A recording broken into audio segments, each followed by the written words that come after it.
Pinapakita naman ni God yung pagiging God niya. God is manifest in them. Okay? For God has shown it to them. Yung pagiging God ni God. Okay? Ibig sabihin, itong mga tao nito, isang pwedeng makita nyo dito sa mga tao nito kung bakit ganun sila.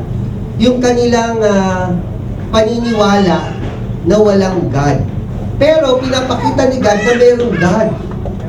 At dito nyo makakuha o matututunan na minsan yung mga tao na naniniwala na walang God, honestly, pinili nilang paniwalaan yun. Nakukuha niyo po yung point? Pinili nila, why? Kasi pinapakita naman ni God, oh, because what may be known, okay? Parang ganito na, what may be known about God or of God, nakukuha niyo po, is manifest in them. Kung ano yung matututunan, malalaman nila tungkol sa Diyos o sa Diyos, hindi naman talaga totally nakatago. Nakukuha niyo po. Kaya lang yung iba, walang desire na alamin or hindi nila desire talaga alamin. Kasi merong reason behind din. Okay? Once, ganito yun once kasi malaman nila na merong God, kailangan ngayon ng, ano na yun, automatically, ganito mangyayari, kung naniniwala sila na may God, automatic na kailangan magpasubmit sila doon sa God na yon. Nakukuha niyo po yung point. So yung iba, ayaw nila yung ganung sitwasyon na mayroong magiging God sa kanila. Even though ulitin ko ang mga tao, hindi magme-mention na sila ay God. Hindi nila i-mention yon. Pero, okay, ang mga tao, gusto nila sila ang masusunod. Ayaw nila mayroong supreme sa kanila. Kasi once na meron ng supreme sa kanila, means required siya. Nakukuha nyo, mare-required siya na magpakumbaba doon at magpasakop doon. So, instead na sabihin niya yon, makikita nyo sa kanyang situation is, lalabanan niya yon para maging justification niya yon. At makikita nyo sa verse mamaya sa 20, magiging excuse niya yon at magiging excuses ng iba yon. For since the creation of the world, His invisible attributes. So tungkol sa ito okay, yung hindi nakikitang attributes niya, tingnan nyo hindi nakikita na attributes are clearly seen. Paano yung hindi nakikita ay nakita sa ganitong paraan? Being understood by the things that are made. Yung kanyang kinirelate. Yung attributes ni God, hindi nakikita, pero sa pamamagitan ng kanyang kinirelate, makikita mo kung sinong God to na nag-create. Hello? Na yung kinirelate niya, makikita mo na napaka-makapangyarihan yung Diyos na nag-create na to. Yun po yun, Invisible attributes are clearly seen, being understood by the things that are made, even His eternal power and Godhead, so that, tingnan niya, so that they are without excuse. Na alin? Na sabihin na paniwalaan na walang God. Hello? Nakukuha niyo po? Hindi nila mai-excuse na yung paniwalaan na walang God. At God, wala nag-explain sa akin nun. Hello? Hindi mo ba nakikita? Yung aking invisible are clearly seen, being understood by the things that are made. Yung aking mga kinirelate. Kaya itong 20 na to, connected syempre yan sa 19. Ayan, 19 being what may be known, parang ganyan yan, known about God, known of God, excuse me po, is manifest in them. So ang una dyan, yung paniniwalang walang God. Meron po ba maniniwala na walang God? Okay, meron. Okay, at makikita nyo sa huli, wala silang magiging excuse. Kung ano mangyayari sa kanila, wala silang excuses or hindi sila magiging exempted because hindi nila alam. Nakuha nyo po? Actually, pinili nila yun na maging mangmang or pinili nilang paniwalaan yung kasinungalingan. Kasi alam nyo po ba, kahit yung mga preacher na nagtuturo ng mali, sa una yan, nakikita nilang may kamalian Pero dahil tinwist nila, dahil gusto nga nila ituro yun sa mga tao na pakinabang para sa personal nilang gain, so tinwist nila, yung pag-twist nila ng lies na yon, na ramdam nila may lies yun, pero pagka-twist nila, tuwing ituturo nila yon, nagiging truth na yon sa kanila. Nakukuha niyo po yung point? Even though lies yun, na parang makikita niyo, nagiging totoo na sa kanila yung truth na sa kanila talaga yon. At makikita niyo yung mga truth na ginawa nating lies, hindi ibig sabihin ginawa nating lies, yung truth ay mag-change according to your belief. Hindi. Nakuha niyo po? Yung truth ay mananatiling absolute truth. Anong ibig sabihin nun? Yung paniwalaan mo na walang God, okay, kahit paniwalaan mo yun ng paniwalaan, yung absolute truth ay mananatili na merong God. Amen? Amen. Kaya dahil naniniwala ka na walang God, alam niyo ba pag naniniwala ka na walang God, ay connected din to na walang bagay na spiritual. Ang ibig sabihin nun. Because God is Spirit. Okay? So lahat ng bagay na spiritual ay galing sa Diyos yun. Amen po ba? Kahit nga ang pag-create ng tao. So once na naniwala ka na walang God, wala ring bagay na spiritual. Pag naniwala ka na walang bagay na spiritual, hindi ka rin maniniwala na merong Satan o devil. Hello? Connected yun. Kaya nga yung isang pagpuprove na merong God is sa pamamagitan ng pagpapakita na meron ring devil. Hello? Kasi yung iba naniniwala na walang God. Kaya pakinggan nyo ha, yung iba naniniwala na walang God. Pero naniniwala sila na merong devil. Hello? Hello po. Imagine, naniniwala sila walang God, pero naniniwala sila na may devil. Nakukuha niyo yung point?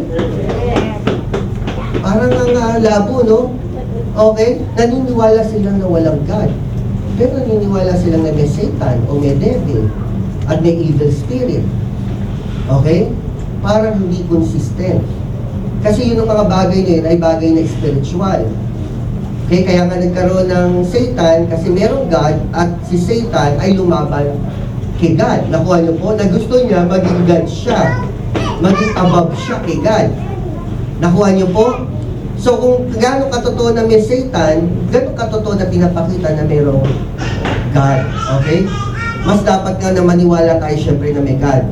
So ganun din, of course, pag naniwala tayo na may God or yung iba na hindi naniwala na may God, okay? So dapat hindi rin sila niniwala na mayroong kalaban si God, which is si Satan, kasi kung mayroong good, mayroong evil, ganyan. Okay? And hindi rin sila dapat maniwala. Kaya ganun yung magkakakonect yan, no? Na mayroong tinatawag na life after death. Okay? Yung muling pagkabuhay. Kasi yun ay bagay na spiritual din po yun. Kasi kung maniniwala ka na walang God, so hindi ka naniniwala sa mga bagay na spiritual, na tayo bilang tao na flesh, kay flesh ang tingin niya lang sa sarili niya, flesh, ay walang bagay na spiritual. So kapag namatay yung flesh natin, it is end. Kasi flesh lang. Nakuha niyo po? Yeah. Dahil flesh lang ang tingin niya, pag namatay yung flesh, tapos na talaga. Okay? Kaya kung yan man ay i-cremate, kung yan man ay chinap-chap nung pinatay, whatever, kung ano nangyari. Okay, napisa ng pison, whatever. So, pag namatay ang flesh, it is end. Pero hindi ganon. Ang turo sa scripture, kasi totoo naman na merong God. Okay, pakinggan niyo po. Alam niyo po ba na mas maraming naniniwala na may God at talagang totoo naman na napakaliit lang na percent na naniniwala na walang God. Napakaliit lang. Alam niyo po ba na kahit noon, tayong mga Pilipino, nung hindi pa pumapasok ang Spaniard at hindi pa dinadala yung relihiyon, tayong mga Pilipino ay naniniwala na mayroong God. Nakukuha niyo po. So, ibig sabihin, hindi lang sa Christianity ang may God. Nakukuha niyo po, yung paniniwala may God. Hindi lang Christianity. Okay, kaya nga makikita niyo sa Buddhist, may God sila, tama po ba? Okay, sa Hindu, meron silang God. At sa world religion na hindi under Christ, hindi Christianity, is naniniwala silang may God. So makikita niyo yung tao, kahit sa mga ninuno pa natin, meron silang conscience na nararamdaman na meron something beyond me. Okay? Na merong supernatural. na hindi lang mga bagay na physical, na merong spiritual. Of course, hindi lang nila alam yung katotohanan tungkol doon. Nakukuha niyo po? Pero ramdam nila, alam niyo yun, parang conscience, parang merong yun sa ng tao na merong beyond. Merong higit sa akin at merong beyond sa aking pagiging tao na katawan lang, at may mga bagay na spiritual, na merong bagay na supreme. Okay? Hindi natin alam kung saan na mga nagmula yun, pero makikita nyo sa tao, parang sa, sa pagiging tao nila, na merong God. Yung mga Pilipino po, tayo, nung hindi pa pumapasok nga yung relihiyon dito sa atin, ano ang paniniwala natin tungkol sa Diyos? Ano po? Ano ang tawag sa God? Bathala. Okay? At yung Bathala, anong ibig sabihin yan? Yan yung yan yung pinakamataas na Diyos. Ibig sabihin, meron pang mga Diyos-Diyosan, hindi Diyos-Diyosan, mga mabababang Diyos. Maliban kay Bathala. Kasi si Bathala ang pinakamataas, supreme siya, parang siya yung head ng mga Diyos. So may mga Diyos pa na paniniwala. At ano yun? Mga anito. Mga anito. At mga diwata. Okay? Isi-search nyo, pero more on yung anito para maano natin. So, ano po yung mga anito? Mga Diyos. Pero of course, Diyos-Diyosan yun, di ba? Pero ano yung paniniwala ng mga Pilipino noon bago hindi pa pumasok ang Christianity? Okay? May mga anito, at yung mga anito, ano po to? Mga Diyos. So marami, mga Diyos. At ang pinakamataas doon, sino po? Si Bathala. Okay? At iba po yung sa Christianity, ha? So nakikita nyo, hindi pa pumapasok ang Christianity, ang mga Pilipino ba ay naniniwala na may Diyos? Yes. Saan nila kinuha po yun? Yun ang magandang tanong. Saan? Yun, medyo may konti instinct, pero saan nila kinuha yan? Alam nyo, naturo rin yun oral and sa mga nakapag-influence din. Yun yung mga galing sa Indonesia at Malaysia na mga kalapit bansa natin. Nakukuha niyo po. Tanong, isang galing naman yun sa mga Malaysia at Indonesia. Yan, hanggang magpapatuloy yan sa mga ninuno. Nakukuha niyo po na hanggang doon sa pinaka mga ninuno, ang mga tao, meron silang instinct na merong supreme. Nakukuha niyo po yun, bumabagsak na doon.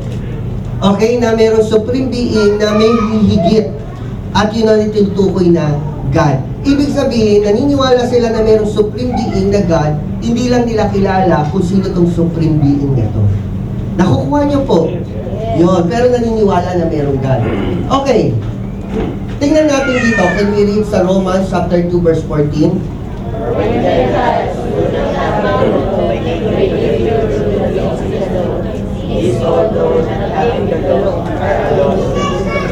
Grabe, ang hirap intindihin nito. Alam niyo bakit?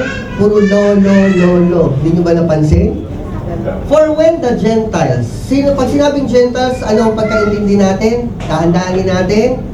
Ito yung mga hindi Jew. Okay? Yung Jew ay bayan ng Diyos. Ano ba nangyari muna sa Jew? Yung Jew ay binigyan ng tinatawag na moral law. And what is that specifically na moral law na binigay sa Jew? 10 Commandments. So ulitin ko ang 10 Commandments ay hindi directly ibinigay sa Gentiles, kundi sa Jew. Kaya ginawa ng Jew before, naging righteousness nila yon. Tayong mga Gentiles, kapag hindi natin i-rightly divide, kahit doon pumapasok yun, akala natin yung law na binigay sa Jew ay binigay na rin yun para sa atin. So, ano magiging tendency na mangyayari rin sa atin? Katulad ng ginawa ng Jew, gagawin din natin ganun. Alin? Gagawin natin righteousness, yung law. Nakukuha niyo po? Amen. Pero ang totoo, hindi po ganun. Ang totoo, binigay yung sa Jew para ay pakita sa kanila what is sin. Okay? Pero honestly, makikita niya, pag pumunta na tayo doon, mas madidetalye ko. Pero pinili nila na maging righteousness nila yung law. So, ibinigay sa kanila ni God, hinayaan sila ni God sa ganong situation. Ito muna, Gentiles walang law. Who do not have the, which is the moral law na ibinigay sa mga Jew. O, tingnan nyo ha, tingnan nyo po. So, naintindihan na natin yun ha. Kama. By nature, do the things in the law. Ano yun? Doon medyo magumulo ng konti. Ang Gentiles ay walang law, pero by nature, okay, gumagawa sa bagay na nasa law. Ano ibig sabihin nun? Yan naman yung tinatawag noon, yung wala pa talaga yung law. Andyan yung tinatawag na conscience. Hello, sabihin nyo nga. So, ibig sabihin nun, kahit wala pa talaga yung law, may conscience ang tao, nararamdaman nila what is good and evil. Nararamdaman nila yun. Like example, alam nila kahit wala pa yung 10 Commandments, alam nila na hindi tamang pumatay. Alam nila yon. Why? Kasi kung may papatay sa kanila, ayaw nila mapatay sila. So because of that, pag sila naman papatay, alam niya naman yung papatayin niya, ayaw nang papatayin niya. Bakit ganun? Pag mahal ko yung napatay, nasasaktan ako. Nakuha nyo, even though walang law, alam nila that is wrong. Ang tawag doon ano? Conscience. So in short, pakinggan nyo nung ang mga Gentiles, hindi binigay sa kanila yung moral law na, ano yung moral law na hindi binigay sa kanila? 10 Commandments. Sila ay may moral law, pero hindi 10 Commandments. Kung ano ang moral law na batay sa kanila, na nararamdaman nila na mali. So, ang mga tao, hindi pa dumadating yung law na yon, meron silang conscience, and meron rin silang moral laws through the conscience. Kaya lang, hindi perfect na katulad ng law ni God. Nakukuha niyo po yung point. Pero, makikita niyo, nagko-connect yan, na may mga tumatama na tama naman, pero hindi ganun ka-perfect. Kasi ito, mula lang to sa tao, sa conscience niya. Ito naman, mula talaga sa Diyos para ipakita kung ano yung tama at mali. Nakukuha niyo po? Okay. So in short, yun yung tinutukoy na by nature. Yun yung instinct na sinabi. By nature. Okay? Parang aso rin, no? Parang mga hindi tao na mga hayop. Alam nila by nature, natutuwa nga ako habang nag-worship, hindi ko makalimutan yun sa video, sa FB. Yung nasa ilalim siya ng dagat, okay? At meron silang stick na pang-ipit, okay? At nakita niya may nagtatago doon. So kukunin niya. At nakuha niya crab. Okay, crab. O pagkuha niya, lumabas yung isang crab, niyakap. Na gustong protektahan yung isang crab. Oo, and because of that, naramdaman, parang siguro asawa mo to noon. O anak mo o what? So binitawan niya, pinasok niya. Ginawa niya, binigyan na lang pa ng isda. So kita nyo kahit hindi tao yun, by nature, alam yun, nararamdaman, isipin mo, crab. Hello, tayo pa naman tao kaya? Walang by nature, walang instinct. So kahit wala pa yung law talaga ni God, totoo yan, nakita nyo, when Gentiles who do not have the law. So totoo naman, walang law. Pero by nature, do the things in the law, na yung kay God may connection. Kaya lang, hindi perfect yung sa atin. Ito perfect, pero sa atin, by nature, ramdam din natin what is right and wrong. Hello? O, katulad kunyari, hindi lang pagpatay, pagnakaw. Alam mo, once na ninakawan ka, masasaktan ka. Pag ninakawan yung kapatid mo, asawa mo, masasaktan ka, affected ka, at alam mo na dapat binili yung ano dapat bili, pero merong ibang kumuha. So, alam mo, pag kumuha ka naman, ramdam mo, there's a wrong, kasi hindi to sa'yo. Nakukuha niyo po? So, by nature, kahit hindi pa binibigay talaga yung law sa atin, by nature, merong law sa atin. Hello? Okay? So makikita nyo, noon to tinutukoy kasi about Jew and Gentiles, ibig sabihin noon pa to sa Old Testament. Okay? Sa Old Testament, itong mga Gentiles, which is sino yung Gentiles? Tayo yun. Tama? Na wala, actually, pag sinabing walang God, di ba yun yung na-explain ko, pag sinabing walang God, hindi ibig sabihin walang God.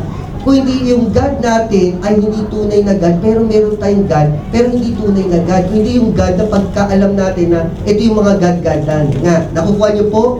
So meron tayong God. Yung mga Gentiles may God sila. Hindi lang nga yung God ng totoong God na nasa Old Testament before, which is si Yahweh. Iba ang God ng Gentiles before, pero may God din sila. At iba yung law ng Gentiles before na moral law na mula sa kanila, pero hindi pa mula kay God. Kaya sabi to, this although having, although not having the law, are a law to themselves. Yan. So, ganun uli yan. Yung dalawang law nito, not having the law, ito uli yan. Okay? Are a law to themselves, ito na naman yon, yung nature to things in the law. Yun lang yun. So, pinapakita na ang Gentiles, walang God before, pero merong Diyos-Diyosan. Nakuha niyo po? Ibig sabihin, pag naniniwala tayo na sa moral law, ibig sabihin, naniniwala sila na merong God. Hello? Yun. So, yung Gentiles, hindi pa yung law ni God, pero may moral law sila, means naniniwala sila na merong God. Kaya lang hindi nila kilala sino itong God nito. Pero na, by instinct, alam nila merong God. Yan. Kaya alam nyo sa totoo lang, mas mahirap talaga na i-defend, no? Pag i-defend mo sa isang banda na walang God, mas mahirap i-defend yun. Kaysa paniwalaan na may God. Mas madali yun kaysa mas mahirap paniwalaan na walang God. Mas mahirap i-defend yun. Okay, so tuloy natin. Yan, so may connection yan. Etong mga Gentiles na to, na yung tawag na by nature, okay, yung instinct, ang tawag dyan, ito yung conscience. Who show the work of the law written in their heart. Okay, conscience yan. Kahit hindi pa nila alam, bakit ganun? Parang yun nga, by instinct, at ang tawag doon, conscience. By their conscience also bearing witness. Okay, na pinakita ko lang na ang tao naniniwala may God kasi mayroong moral law sa isip nila o by instinct. Narinig niyo po? Na ang tao ay by instinct na meron silang moral law. Kahit hindi pa nila kilala yung tunay na Diyos, meron silang moral law by instinct sa puso nila. Nakuha niyo po? Yun yung tinatawag na alin? Okay, sino po nagsasalita rito? Si Paul. Napadaan siya sa lugar ng Gentiles, of course. Bakit? Kasi si Paul ay apostle ng yun, very clear. At ang mga Gentiles ay walang, hindi ibig sabihin walang God. Nakukuha nyo, ang ibig sabihin na walang God, hindi lang nila kilala yung tunay na God, kasi tinatawag na walang God, pero meron silang God, hindi ano yung God nila? Diyos-Diyosan. Na ibig sabihin, hindi tunay na God. Kaya parang sinasabi na walang God. Okay? So, napadaan siya, makikita nyo, sabi niya, for as I was passing by through and considering the object of your worship, so may mga pagsamba rin silang ginagawa. Iba-iba. Katulad nga ng sinasabi ko, noon ay mga anito. Okay? At itong sinasamba ng mga tao, ng mga especially Pilipino ang tinutukoy doon, no? Yung mga anito, na iba, noon yung mga Pilipino, sumasamba talaga sa mga moon, sun, star, tsaka mga puno. Okay? I don't know, hindi ko ano kung para sa kanila yun ba ang anito or I don't know. Pero sumasamba sila sa mga ganon. Nakukuha niyo po yung point? Pero ang pinakamataas na Diyos nila, sino? Si Bathala. Okay. So, yon object of your worship. Sabi dito, I even found an altar. Ito sobrang real. Di ba? Sobrang real. Alam nila merong God, pero hindi nila alam kung sino yung God. Sabi dito, I have found an altar, may altar, with this inscription, ganitong nakasulat, to the unknown God. Okay? Nakasulat to. Parang gusto nila gawin, gusto naming sambuhin yung Diyos, kaya lang hindi namin alam kung sino tong Diyos nito. Para na lang to sa Diyos na totoo. Nakukuha niyo po? Tapos nag-aalay sila kung anong mga pag-aalay nila doon. To the unknown God. Kaya ang sabi ni Paul, therefore, the one whom you worship na without knowing, unknown sa kanila, papakilala ko ngayon sa inyo. Sino tong unknown God sa inyo na tunay na God na hindi nyo alam? So, ano pinapakita natin dito? Ang tao ay naniniwala na may Diyos, kaya lang hindi lang nila alam kung sino yung tunay na Diyos na yun. Amen? Kaya yung naniniwala na walang Diyos, napakaliit lang nun na percent At yun yung mga tao na parang sobrang level up na yung kasamaan sa puso nila, na mas pinili nila, nakita yung word ko pinili nilang paniwalaan na walang Diyos. Alam nyo why? Kasi kung kunyari, maging totoo ka lang, hindi ka lang naniniwala sa Diyos, dapat open ka. Kung talagang ang paniniwala mo na walang God, because of your tinatawag na lack of knowledge, or yung pagiging kamangmangan mo lang, di dapat pala is open ka to have knowledge at maalis yung kamangmangan mo. Tama? Hindi yung kapag may nag-share sa'yo na may God, ang gagawin niya, kukontrahin niya. Iba na yun. Nakuha mo? Saan mo nakuha yung katotohanan? Ang galing mo naman na, para kontrahin pa yung inano. Ibig sabihin, pinangangatawanan mo to. Iba na yun nakukuha nyo. Iba yung wala lang ako knowledge, pero open ako. Ibig sabihin, open pa rin siya. Hindi naman ibig sabihin, tanggap siya ng tanggap, pero open siya. Ang nakita mo, hindi siya yung may pinaglalaban, hindi open siya. Open, ibig sabihin neutral siya. Gusto niya lang malaman kung ano yung totoo. Nakuha niyo? Kung hindi pa rin siya naniniwala na may God, hindi ibig sabihin nagsasarado siya, kung hindi lang siya nakukonvince. Pero hindi siya rin nagkokontra. Nakukuha niyo po? Open lang siya. So makikita niyo, yung karamihan talaga, yung naniniwala na walang God, pinili nila yun. Ginusto nila yun. Kasi nga, sabi sa 20, kung babalikan nyo, okay, magiging excuse nila yon. Pero ngayon, without excuse. Why? Kasi nga, being understood and clear seen sa ginawa. Kaya wala silang excuse. Okay? So, nakita ko rin pala, ito i-relate ko rin ng konti yung gusto mag-grow talaga sa katotohanan, even yung rightly dividing the word of truth. Yung hindi naniniwala doon, pinili rin nila na huwag paniwalaan at pinili nila paniwalaan kung ano yung unang alam na nila. Nakuha niyo po yung point? Pareho rin. Kasi kung talagang gusto mo lang yung truth, huwag mo munang i-debate or i-argue or i-defend yung sayo. Kung ito ay bago sa pandinig mo, di ibig sabihin dapat open ka para mabalansin mo, makita mo, mapakinggan mo. Sinasabi pa lang, nilalabanan mo na, at sinasabi pa lang, nire-reject mo na. So, ibig sabihin, pinili mo mag-stay kung ano yung paniniwala mo. Nakukuha niyo po, ganun din tungkol sa Diyos. Ganun din sa mga ibang mga truth pa na nire-reveal sa atin. Dapat, hindi natin piniperiyodan or sinasarado. Okay? Ito nga, sorry po for this word, pero natatawa lang ako. Hindi natutuwa, magkaiba yun. Natatawa ako sa mga matatanda ng mga kasabihan lang ng mga natin. Nabuhay akong ganito, mamamatay akong ganito. Makikita mo agad, sarado na agad. Nakuha nyo? Which is wrong. Ibig sabihin ko, ano yung paniniwala, yun na yun. Nabuhay akong ganito, mamamatay akong ganito. Punta tayo sa Old Testament, si Elijah. Elijah went before the people and said, ano na to, putol na to, pinutol ko na. Sabi niya, how long will you waver between two opinions? If the Lord is God, okay, follow Him. But if Baal is God, follow Him. But the people said nothing. Yung sinasabi ko. So kahit sa Old Testament, makikita niyo yung God na tinutukoy rito, na hindi pa pinapakilala sa New Testament. So sa New Testament ang pinakilala sa atin na bilang Ama. Nakukuha niyo po? God the Father. Sa Old Testament, yung tawag lang siyang Lord. Okay? Or Yahweh sa ibang pagkaan niya. Which is, iba-iba na po yan. Pwede nila sabihin na Jehovah. Okay? Pero makikita niyo rin yan, yan yung God ng Old Testament na ipinangaan na tinawag naman sa New Testament as Father. Isa na lang ang pangalan niya, kundi Father. Okay? Sa Old Testament, napakarami. El Shaddai, okay, and so on and so forth. Pero sa New Testament, ano na po ang pagpakilala? Ama lang. Clear Ganun lang clear, huwag tayo maguluhan doon. So noon pa lang, meron ng tunay na Diyos. Amen? Si Yahweh.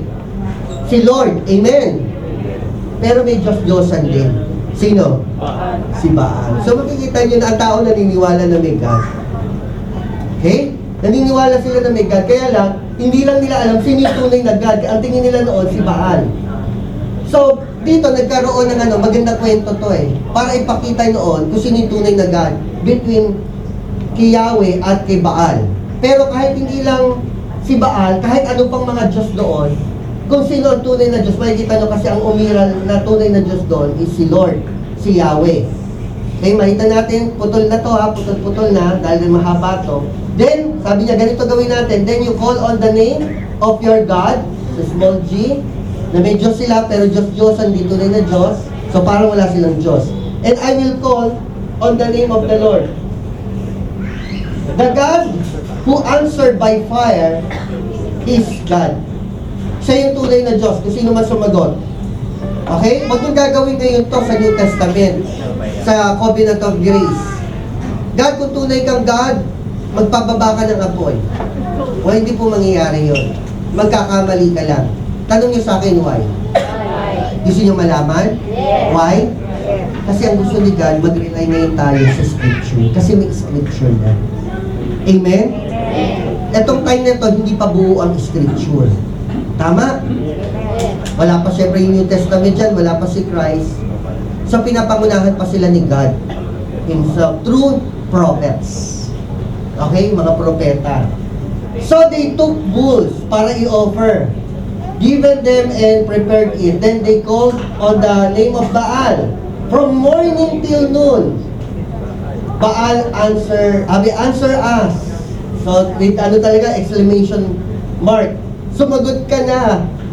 Nakakainis yung ayaw sumagot, no? Kahit sa pagtawag, yung hindi sagot. Parang ako yun Pero ganun din ako sa iba naman. They shouted, but there was no response. No one answered. And they danced around the altar they had made. So may natututunan tayo. Merong iba mga nagsasayaw. Ibig sabihin, may ano yun nakakakuha tayo ng hint sa mga ninuno natin. Noon pa lang, may ginagawa ng mga ganong pagsasayaw para as worship. Baka naman, through their dancing, mapansin sila o pakinggan sila. So nakakakuha lang tayo ng hint. Makikita niyo yung mga tayo naman kasi kung ano yung mga pangyayari sa nakaraan. May natututunan tayo doon. So they shouted louder, slashed themselves with swords and spears. So dito, sinugatan na nila yung mga sarili nila. Ito, nakakakuha tayo ng ano na naman. Yung mga pagsasakripisyo, yung pagpapahirap sa katawan, na tingin nila, pag pinahirapan nila yung katawan nila, mas makukuha nila yung attention ni God. Hello? Are we listening? Yes. Sa mga demonic, talaga mayroong pag-aalay ng mga buhay. At gusto yan ng mga pagsusugat, mga ganyan. Sa mga demonic na worship, kasi may demonic worship din, no? Yun nga yung sinasabi ko, naniniwala sila na may Satan, pero hindi sila naniniwala na may God. And they worship Satan. Okay? As was their custom, until their blood flowed. Custom pala talaga nila, tungkol kay Baal, pag yan, nagsusugat talaga sila. At nagkaroon na ng maraming blood sa paligid. Pero ano nangyari? Wala pa rin. 36. At the time of sacrifice, the prophet Elijah stepped forward and prayed. Talagang sinabi ni Elijah, hindi siya nagsugat, whatever. Lord, the God of Abraham. Okay? Isaac. Dapat nakaka-relate kayo, ha? Okay? Yan yung mga, yan yung tunay na God na tumawag kanino? Kay Isaac and Israel. Okay? Yan yung hinihintay ng Israel na ni-reject. And then, ano nangyari? Yung kamatayan ng sined ng God ni Abraham, Isaac at Israel, na ni-reject ng Israel, na yung anak ay namatay on the cross. Okay? Naging Savior of the world. Amen? Amen. Yan yun. So, magkaka-connect. Let it be known today that you are God in Israel and that I am your servant and I have done all these things at your command. So, means utos ni God, ni Yahweh pala to. Yung ganitong bagay, ha? So, pag inutos niya, gawin. So, inutos to kay Elijah. Kaya pag hindi inutos sa inyo, huwag yung gagawin to. Walang apoy na mangyayari, ha? Hello? Inutos talaga. Then the fire of the Lord fell and burned up the sacrifice. Yun. The wood, the stone, and the soul, and also licked up the water in the trench. Talagang may mga taong naniniwala na walang Diyos. Pero sino sila? According to the scripture na sinabi. Ulitin ko, meron bang taong naniniwala na walang Diyos? Yes. Pero ano sabi ng scripture sa mga taong naniniwala walang Diyos? Ganito. The fool has said in his heart, there is no... So means, makikita nyo dito merong tayong matututunan eh. Ang fool, hindi niya lang ibig sabihin sinabi. Inilagay niya. Pinaniwalaan niya o pinanindigan niya sa puso niya na alin? There is no God. Ganun lang pala kasimple yun. Pinili talaga ng tao yun. Nakuha niyo po? The fool has said in his heart, there is no God. Okay? So meron talaga mga naniniwala na walang God, pero iilan lang yun. Pero ano ang katulad nila? Fool, according to the scripture. Pero ano naman sinasabi ng scripture tungkol sa, yun nga, tungkol kay God? Ito. But without faith, Rama, tingnan niyo po. For he Comes to the as believe that he is. Okay. So, ang sinabi niya lang una rito, without faith, imposible na ma-please mo ang Diyos. Tama. So, kailangan may faith ka para ma-please mo siya. Tama. Dahil ang sabi rito, for he who comes, ang lumalapit sa Diyos, must believe that He is. Ibig sabihin, ang mga lumalapit sa Diyos, naniniwala na merong Diyos. Ganun yun, no? He who comes to God must believe that He is. Means, okay, kung hindi tayo naniniwala na may Diyos, hindi tayo lalapit sa Kanya. Pero, kung kung tayo ay naniniwala na merong Diyos, means lalapit tayo sa Kanya. Okay? And that He is a rewarder of those, tingnan niya, of those diligently. Means, kung talagang ang paniniwala mo na walang Diyos, pero open ka, at hindi mo paninindigan yun, at hindi mo sinarado yung puso mo, kung hindi dahil lang sa kamangmangan, yan, na hindi mo alam na merong Diyos, kapag talagang nag-seek ka, sabi rito, He will reward those who seek Him. Ano isang reward doon? You will know Him. If you seek Him. Amen? Amen. So means pagiging open lang. Kaya yung nagsisik talaga, mas masusumpungan nila. O anong kailangan din natin? Faith. Faith na merong God. Faith para i-please siya. Ngayon, kapag may faith tayo, maniniwala tayo, we will believe na merong God, lalapit tayo sa Kanya, at ang naghahanap sa Kanya ay makakasumpong. Or yung gustong mas makakilala sa Kanya, ay makikilala siya ng malalim. Okay. Paano sinabi na mas kinilir sa atin? Mas kinilir sa atin na merong God. Maliban una yung tinatawag na alin? Moral law na by instinct na merong God. Nakukuha niyo po? Ano yung una? Moral law by instinct na merong God. Okay? Sa conscience natin, merong tama't mali sa atin, ipinapakita na merong bagay na spiritual. Okay? Na merong tama at mali. Pero maliban doon, ikinilir pa sa atin na merong God. Sa paanong paraan? Pakinggan niyo po. Sa pamamagitan ng buhay. Okay? Sabihin niyo nga, life. Si God ang nagbigay ng buhay. Kung hindi si God nagbigay ng buhay, walang buhay. Nakukuha niyo po? Kaya actually, even yung science kasi ang sabi nila, hindi sila maniniwala kapag hindi objective. Nakukuha niyo po? Yun ang gusto nila laging pangatawanan, na ang paniniwalaan lang nila objective. Kaya nga sa isang banda sabi nila hindi sila naniniwala kay God. Pero sa isang banda, kahit yung science, nilabag nila yung kanilang paniniwala. Yung dun sa na kailangan maging objective. Okay, yung theory nila na sa pamamagitan ng pagsabog, sa pamamagitan ng pagsabog, yung Big Bang, okay, ay nagkaroon nagsimula yung life. Theory lang yun, pero yun ay hindi rin objective. Hindi nila mapapangatawanan yun. Nasa pamamagitan ng pagsabog ay nagkaroon ng life. Kasi, pakinggan nyo, kasi isang stand din ng science is mayroong tinatawag na cause and effect. Yan, tandaan niyo, mag-search kayo. isa sa mga ano ng science and is cause and effect. Okay, lahat ng nangyayari ay merong cause. Hello? Kuha? Yes. Hindi para na maging objective. Okay? May ano, cause and effect. Kaya yung theory uli nila na merong sumabog, saan galing yung mga materials ngayon para merong sasabog? Ano ang naging cause ng pagsabog ng Big Bang theory? So, doon hindi pa rin sila objective. Nakukuha niyo yung point? Kasi because of cause and effect. Okay, hindi sila naniniwala na basta nandyan na lang. Merong cause and effect. Yan yung ng science. Even, pupunta pa tayo sa isa pang nila, yung dun sa, ang tao ay galing sa unggoy, wala naman talaga yun kasi wala pa naman talagang unggoy na kinulong nila na naging tao. Hello? Hindi nakakatawa yun pero totoo, di ba? Dapat meron rin. As time eto kinulong namin to, naging tao na ngayon, pakawalan na natin. Diba? Kaya ka na, tao ka na ngayon eh. Pero walang ganun, yung mga gorilla ay namamatay na gorilla. Nakukuha niyo po? Minsan kasi magkamukha eh. May kahawig lang. Hawig ka lang. Diba? Pero as in malayo.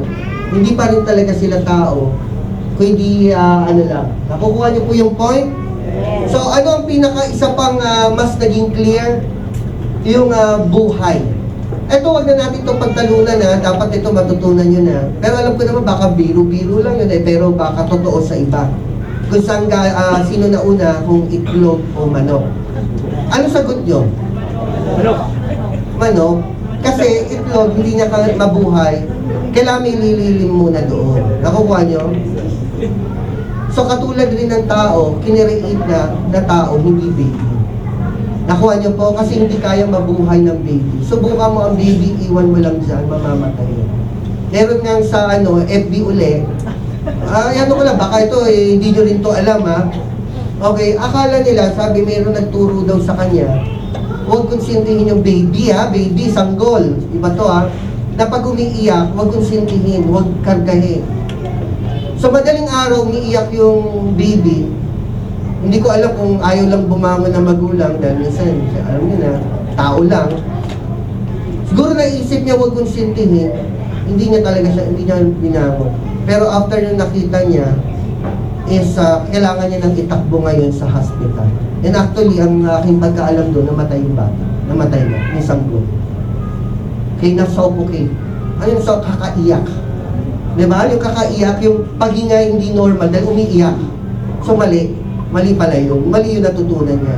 Kaya minsan mahirap yung basta kinig lang na kinig, dapat makita niyo kung ano yung totoo. So ang point ko, ang sanggol, hindi mo pwedeng iwan na kaya na mabuhay by himself. Hindi. So may nag-create. At makikita nyo, tamang-tama talagang makikita yung consistency na kinireit ay tao na. Nakukuha nyo si Eva at Adan. Nakaya na nila yung sarili nila, and through that, nagkaroon sila ng anak. And then, ito'y patuloy. Okay? Kaya pagdating din sa hayop, ganun din. God created all things. Di ba? Mababasa niyo yan. Since, tingnan nyo, dito na lang. Since He gives to all, rinig nyo po, ulitin natin since He gives to all life, breath, and all things. 28. For in Him we live and move. In Him, we live and move and have our being. In Him. Live, move, and our being ay galing sa Kanya. Colossians 1:16.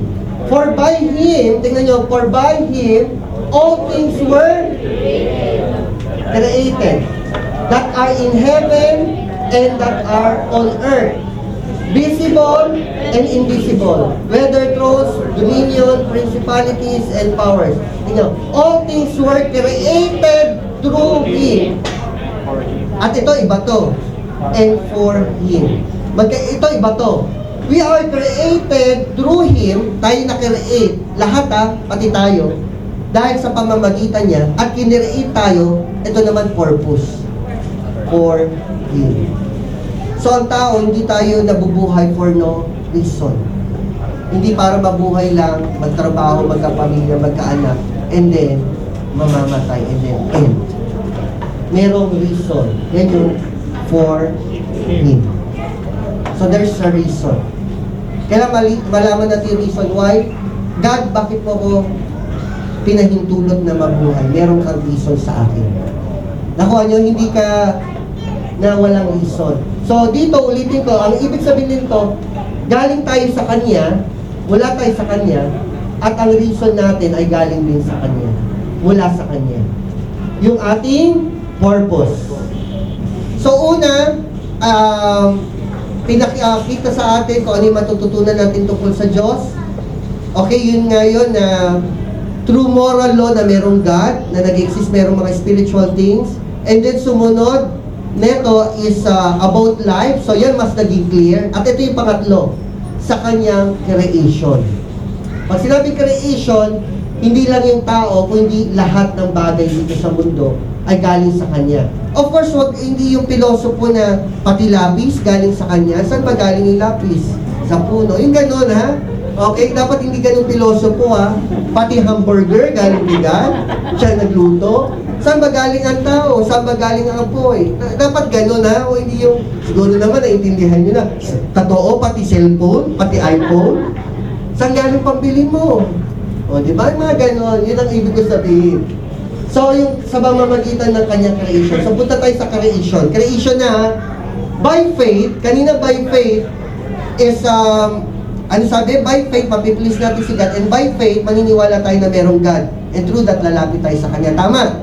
Ito naman, by faith, we understand that the worlds, okay, were framed by the Word of God. Means, ang mundo, ang sanlibutan, ay nagawa sa pamamagitan lang ng Word of God. Ganun ka-powerful si God. Sa pamamagitan ng kanyang Word, everything nag-exist. Hello? So that the things which are seen ngayon, na nakikita natin, okay, yung bundok, yung sun, stars, okay, yung mga puno, seen, were not made of things which are visible. Ibig sabihin yung nakikita natin ngayon, galing sa invisible noon, na naging visible na ngayon. Okay? So means ganito yan. Galing yun sa wala. Okay? In Genesis 1:1, in the beginning, God created heaven and earth. Sabi sa science, hindi ako magaling sa science, pero may mga ano sila doon, na mga mahalagang component ng science. Una is about time. Time, space, and matter. Okay? Hindi ako magaling doon, pero yan yung mga ano ng science. In the beginning, this is time. God created heaven, this is space. Okay? Kailan ng space eh? Sa science, mas naiintindihan nila ako. Okay?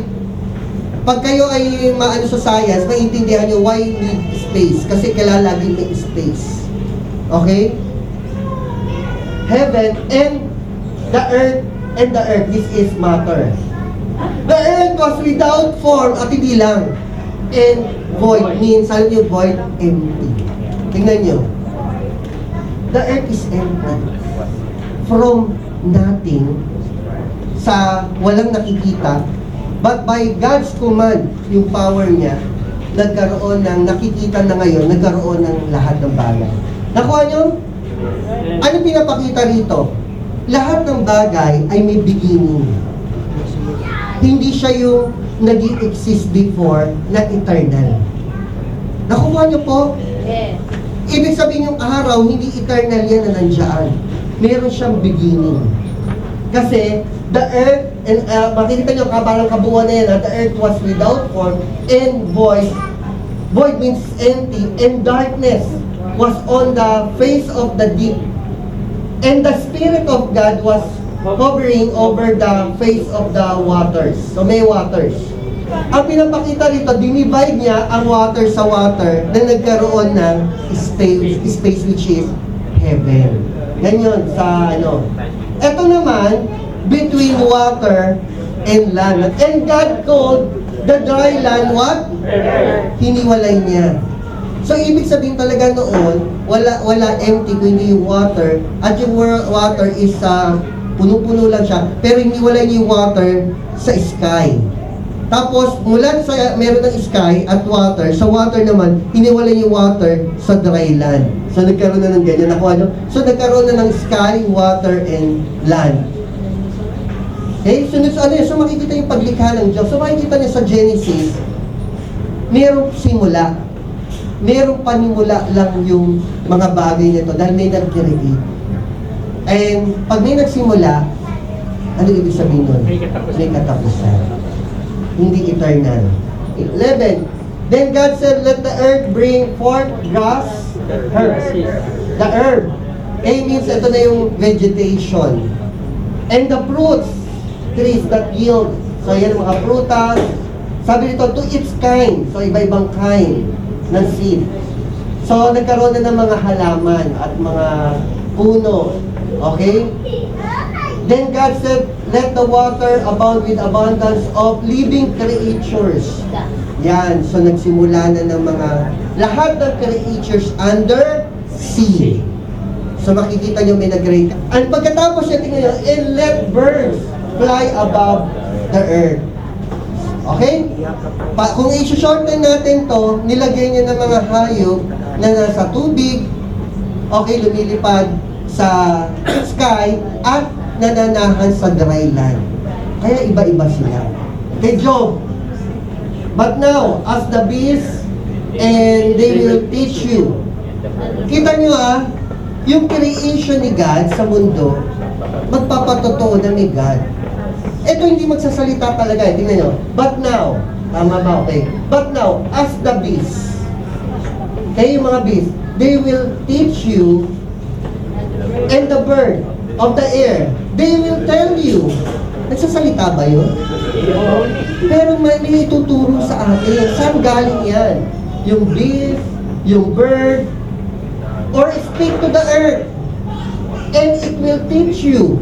Magsasalita ba yan? And the fish of the sea will explain to you. Who among all this does not know that the hand of the Lord has done this? Kaya walang excuse. Okay?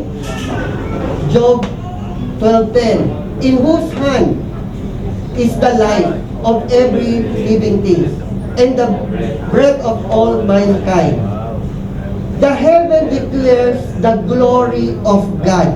When you look to the heaven, you will see only stars, sun, and moon. But yung mga yan ay nagre-represent ng glory ng Diyos na nag-create. Yun ang ibig sabihin. The heaven declares the glory of God, and the firmament show His handiwork. O Lord, our Lord, how excellent is your name in all the earth, who have set your glory above heavens. When I consider heavens, the work of your fingers, the moon and the stars which you have ordained, what is man that you mindful of him, and the son of man that you visit him? Small s, tayo yon, mga tao. Bakit gano'n na lang ang pagkaalala, pagkaintindi, pagmamalasakit mo sa tao? Kung titingnan ko ano ba ang tao sa ginawa mo, napakaliit niya sa napakalaking na kiniriit mo. Okay? Lift up your eyes on high and see who has created these things, who bring out their host by numbers. Okay? Who calls them all by name. Yung host na tinutukoy dito is the stars. Okay? Na alam niya by number at alam niya by name. Alam niyo ba yung star na tinutukoy dito, hinalintulad ang star na buhangin sa dalampasigan. Ano ibig sabihin nun? Okay? Yung buhangin sa dalampasigan ay inalintulad sa stars sa heaven. Ano ibig sabihin nun? Kung gaano hindi mabilang ang sun sa dalampasigan, ay hindi mabilang ang star. Pero alam niya ni God yung number nun. Pero itong amazing. Hindi niya lang alam kung ilan yung number, kundi alam niya tawagin by name isa-isa yung star. Tayo hindi natin alam yun. Hindi nga natin alam kung gaano karami ang stars, right? Pero siya alam niya at alam niya by name. Okay? By the greatness of His might, yung pinapakita sa kanyang greatness, and the strength of His power, none one is missing. Ibig sabihin, walang nawawala doon na hindi niya pinahintulot. In short, everything is nasa kaayusan. And He is before all things, and in Him, all things is consistent. Parang ibig sabihin niya sa ibang version yan, hold together. Ibig sabihin siya ang nag-ayos. Kaya ibig sabihin, maayos na umiikot lahat. Kasi isa dyan na magkaroon ng kakaiba, pwedeng sumabog. Nakuha niyo po? Okay? And itong tinutukoy niya about to sa creation. Kaya 16 niya, no? 17, 16, about to niya. By Him all things were created, that in heaven and on earth, visible yan. So means, yung sinasabi na siya ang may hawak ng lahat, about creation yon. Eto, patapos na ako. Gusto ko lang yan ito, tandaan nyo ha. Yung sinabi ni God na pag sinain niyo yung bunga, ito ha, but the tree of the knowledge, okay? Tandaan nyo, knowledge of good and pag inisip nyo, ano ba yung knowledge of good and evil? Alam nyo, walang iba yun, hindi no. Ha? Means pinili ng tao na mapailalim sa no by eating the fruit of the knowledge of good and evil. Pero anyway, tuloy lang muna natin. You shall not eat, sabi, for in the day that you eat of it, you shall Surely die. So nangyari ba? Yes. Pag sinabi ni God, mangyayari? Yes. Kaya tandaan nyo, pag sinabi ni God, mangyayari. Sabi sa Revelation, and I saw the dead, great and small, standing before God, and books were open, and another book was open, which is the book of life. So may tandaan nyo, may book of life pa. And the dead were judged according to their works by the things we were written in the book. So akala nyo dyan tayo i-judge, yes, i-judge tayo, okay, true reward, pero i-judge tayo kung sino itatapon sa lake of fire. So magkaibang judgment yun. Kailangan masulat yung pangalan mo sa book of life. Kung tungkol sa itatapon. Tingnan nyo sa 15, and anyone not found written in the book of life was cast into the means yung buhay ng tao may katapusan. Okay? Kaya dito makita nyo, the dead and small standing before God. Okay? Yung physical body may katapusan. Okay? So tuloy natin. 21, now I saw new heaven. Pakinggan nyo, Revelation ha. Ano sulat ng Genesis? God created heaven and earth. Physical yun. Genesis, pasimulan. In Revelation, ito ay pahayag na mangyayari sa dulo, sa future. Now I saw new, palakas, New heaven. and a new earth. For the first and the first earth has passed away. So, kinireit ni God, may katapusan. Yung physical nating katawan, may katapusan. And God will wipe away every tear from their eyes. There shall be no more death, nor sorrow, nor crying. Why? There shall be no more pain, for the former things has passed away. Makikita nyo, even Satan meron at meron siyang end na gagawin ni God. Pag sinabing may end, merong ibibigay sa kanyang final judgment. The devil who deceived them was cast into the and brimstone stone where the beast and the false prophet are, and they will be tormented day and night forever and ever. Hindi na siya makakapandaya pa. Kung hindi na doon siya, hindi siya hari doon or leader doon. Hindi. Siya, si devil ay ito torment day and night forever and ever. Doon saan? Sa lake of fire. Hindi siya hari doon ha. Hindi siya boss doon. Hindi siya ay ito torment.